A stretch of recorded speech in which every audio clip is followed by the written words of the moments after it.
Hello, everybody. Welcome to another gaming news episode where we all go all through that good and bad things around gaming. Um, we will start off with AMD, the 7900 XT. Now it's got a $100 promo on Newegg. Um, this card is way better than the 4070 Ti. I think it will last better. It will age well, mainly because of the memory bus and also the memory RAM. 20 gigabytes. It's decent enough. Trades blows with the 4070 Ti. Trades blows. It's a little bit better than the 4070 Ti, and will age better than the 4070 Ti, mainly because of the bus width. Because of the 4K games, it will, because in the 4070 I start to see in some of like newer games, if you want kind of the same graphic options, then to play with this one, you see a lot of frame anomalies on the 4070 Ti if you're trying to push too much that card, and mainly it's about the memory bus. I think it's 192-bit, while this one is almost a double. And when you put 4K gaming, you put texture quality, so more information has to be processed in real time, so the more buffs with, and of course, when we come with graphic quality, the fact that he has more VRAM, this means that handles better the textures. I think it will last longer, and 4070 Ti, it's good in terms of performance for 1440p. Basically that's it. I think it will last longer if you play at 4040p.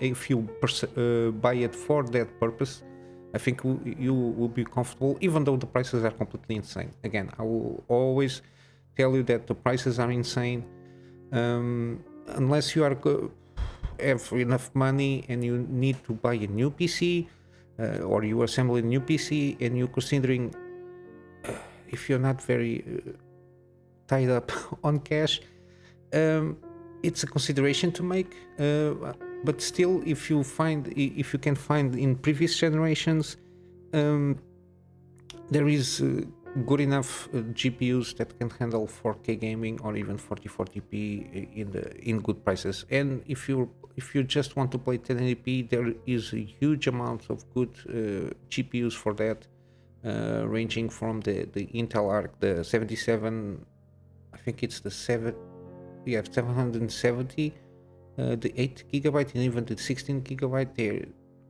are way cheaper than the RTX 3060 or so, or even the AMD. It's a good option. The 6600 XT, it's more than enough to play games at 1080p.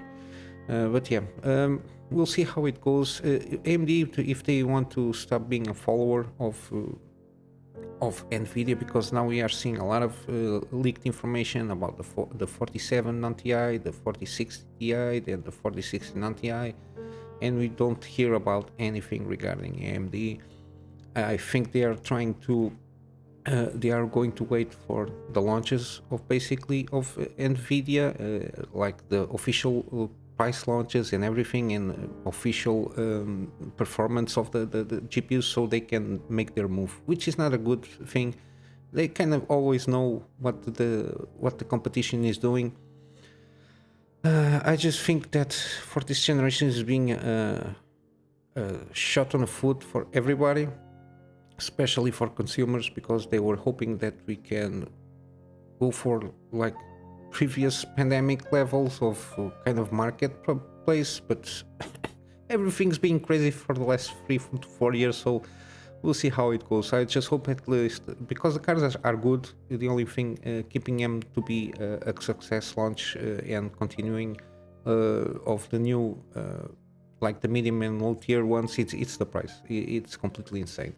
If you're waiting to upgrade, just keep it with. If you're satisfied with your hardware, just keep it. Not worth getting over this thing. I think by the end of the year, the market supposedly will start calm down a little bit, because they have to make the realization that they are not selling what they think they were selling and I think they will need to start lowering the prices. But yeah, basically this is it for this one. Regarding AMD, we got like Gigabyte is launching the 125 promised price from AMD AM5 motherboards. Of course, this is the 650 chipset, so it's the basic one, but it's more than enough to handle everything that you can throw at it. The only thing I think it's the PCI 5 SSD support, and it's very top of the line. So even though it doesn't justify itself if you're on a budget for the kind of things that the other high-end motherboards have. So it's good to see that they are launching more of like lower tier priced motherboards, because they are very good, and hopefully it will continue, and hopefully we will see some prices going below a little bit of the 125, still a little bit. It was around the 100, and I think we will start to see that when the AM5 platform will start to mature. This is not even 6 months since basically we launched the AM5 platform. So we will see how it goes. Now in gaming news, I managed to go around a little bit on the state of Unreal from the Epic thing, which is a lot of technical kind of mumbo jumbo, because I can get at what they are trying to do, but it's a lot of behind the scenes developer stuff, where they go about it, how to set up stuff, worlds, graphics, shaders, RTX implementation, a lot of that stuff. So not a lot of like gaming releases or something specific, except for the Lords of the Fallen and another 2 or 4 that interested me. And one of them that information came out is Miasma Chronicles. I mentioned this yesterday, but I will leave it here, an article from Extra Life. It has like everything that we have now in terms of information, condensed theory in one article, and also on Lords of the Fallen. When they mention the tech demo, they go about a little bit more info that I forgot to told yesterday on yesterday's video. So I will leave the links in the description for these two topics that I mentioned yesterday. We're supposedly going to get Resident Evil 4 Remake, free DLC, the Mercenaries. I think it's like a mode or something for like a challenge mode for the game itself. Always good to see. It's free, no need to pay extra. Fort Solis launched a new trailer here. It's like a gameplay. They call it a gameplay trailer. I didn't see basically any gameplay, but there is in-game engine footage, which I think the first one also showed that. It seems very interesting. I have it on my wish list because I'm following this. I like any kind of horror suspense kind of games. It's always good when you can make it a good one. It's always good to see to come out. We also get some information regarding Dying Light 2. It's supposedly going to get improved combat and geared transmog in April. And also next story DLC is teased. I think it's 4 more by the end of the year. I think this the DLC, the story DLC. I didn't play the game. I didn't follow up too much if it has like huge issues or not. But they are always improving. Even the first one, I think they are still supporting the game to a certain extent. But it's basically been a year at least that the game came out. And also they keep on going, launching content, improving all the things and patching. And the first one also, at least 3 or 4 years after launch, they were still doing content for that, which is always good to see. And also they teased like a few days ago the next one. It's like a fantasy thing, I think. It's always good to see. And now we are getting PAX East. That's why you are seeing a lot of news from gaming. Yesterday, The Witcher 3 launched a new PC hotfix. Supposedly is going to improve NVIDIA DLSS stability. The game version will not be changed, so the game version will still be the same. So if you are in doubt, just do the update, or if you can make the update and you will not notice because It's just a hotfix, so the game version will stay the same. Um, I got some from this. I think is from the State of Unreal also. I caught this afterwards, which is MindsEye and everywhere from. It's an ex GTA producer, Leslie Benzies. I think this was the one that did the GTA 3 when they went from 2D to 3D graphics way long ago. He founded the new like studio. It's it's a little bit confusing because supposedly the game it's everywhere, and this kind of MindsEye it's like one part of the overall game, because supposedly the concept here it's a little bit tricky. It's almost you got the world, it's like an hub, then you go about it and do other games be inside the game. So supposedly you have some from first person shooter stuff to racing stuff to exploration stuff. It's a lot of stuffs in the same game. The concept itself it's interesting. It's almost like it's not something that we see done before. There were some previous attempts from other developers, but it's not the same thing. I don't know how this is going to end up, but it's interesting. And they are releasing that. I think they want to release it in chapter, which is okay. I don't know how this is going to end up. I already heard this one a few times ago. This everywhere thing. There was some teaser trailers launched like in the last year or so. We'll see how it goes. Now we got this one, Lego 2K Drive, which is going to be a money pit for a lot of kids. This seems to be like Gran Turismo for Legos, or Forza Horizon with Legos, something in those lines. 2K is the publisher, and it has a real money spending, of course. It's like Forza Horizon 5 with the GTA online features of spending huge amounts of real money. I don't like this.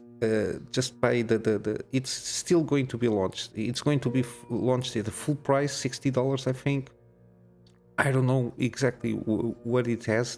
There are some first impressions here in some spaces on the internet. I don't like this, just by the fact that they just at least they are out of the box, basically almost, because on the first impressions they don't add the possibility to at least see the store. So they were finding a little bit funny that there was like some spaces on the open world that you cannot access it, and basically it's the real money stores here where I'm not sure if it has performance wise on the game or gameplay altering features, or it is just like skin stuff or something like that.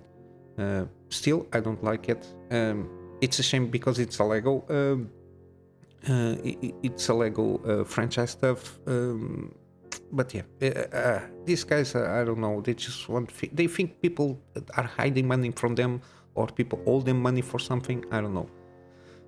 But yeah, I'm going to wrap up the video for some gaming deals. We got the spring sale over, and we have now new stuff here.